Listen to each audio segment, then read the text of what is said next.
నుండి సంవత్సరాల వరకు మిథున రాశిలో 7వ స్థానంలో శుభుడు ఉండడం వలన 3వ స్థానంలో శుభుడు ఉండడం వలన స్త్రీ సౌఖ్యము, సంతోషము, బుద్ధిబలమును, ప్రయత్న కార్యములను జయమును, స్వగ్రామ సుఖ జీవనము, ఆరోగ్యమును కలుగును.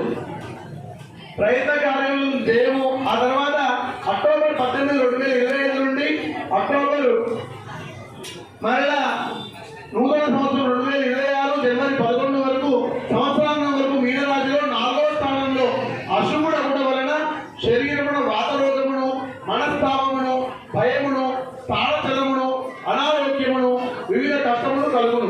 ముఖ్యంగా ఈ ధనుసు రాశి వారు శనివారము, శుక్రవారం నియమాలు పాటించుకుంటూ శుక్రవారం అమ్మవారికి కుంకుమార్చన చేసుకొని రాహుకాలంలో దీపాలు పెట్టుకోవడం ద్వారా ఈ శని గురువు దుష్ప్రభావాలన్నీ కూడా ఈ ధనుసు రాశి వాళ్ళకి లేకుండా ఉంటాయి. అలానే ఈ ధనుసు రాశి వాళ్ళు ముఖ్యంగా 6 మాసాలు శనిగ్రహ కూటమి ప్రభావం అనుభవించాలి కనుక ఎక్కడైనా ఇంటి దగ్గర, వీరుండి దగ్గర చండీ హోమంలో కానీ విష్ణుమూర్తి సంబంధిత హోమంలో కానీ పాల్గొనుకోవడం ద్వారా వారికి శనిగ్రహ కూట ప్రభావం తగ్గుముఖం పడుతుందని తెలియజేసుకుంటూ ఆ తర్వాత మకర రాశి వారికి ఉత్తరాషాఢ నక్షత్రం 2, 3, 4 పాదాలు, శ్రవణ నక్షత్రం 1, 2, 3, 4 పాదాలు, ధనిష్ట నక్షత్రం 1, 2 పాదాలు.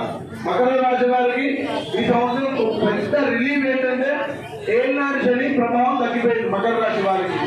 అండ్ వెంకటేశ్వర స్వామి వారికి కూడా మకర రాశి. ఎవరికైనా తెలుసా విషయం? వెంకటేశ్వర స్వామి వారికి మకర రాశి, శ్రవణ నక్షత్రం. మా చేతుల మేడం గారిది కూడా మకర రాశి.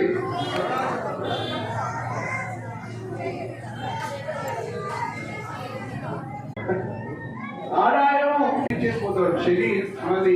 ఈ 7 సంవత్సరాలు బాధ పెట్టి పెట్టి పెట్టి పెట్టి వెళ్ళేటప్పుడు ద బెస్ట్ మనకి ఇచ్చేసి వెళ్తాడు. అది అలవాటు. ఆదాయం 8, ఖర్చు 14. ఖర్చు 14 కరెక్టే.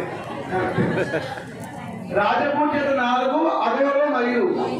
అగౌరవం 5. ముఖ్యంగా మకర రాశి వాళ్ళలో ఉన్న వాళ్ళందరూ కూడా మంచి స్థానంలో ఉన్నవారు. సాధ్యమైనంత వరకు క్రీడాకారులు కానీ, అలానే ఫిలిం ఇండస్ట్రీలో ఉన్న వాళ్ళు కానీ, అలానే రాజకీయ నాయకులలో కూడా మకర రాశి వాళ్ళు చాలా మంది ఉన్నారు.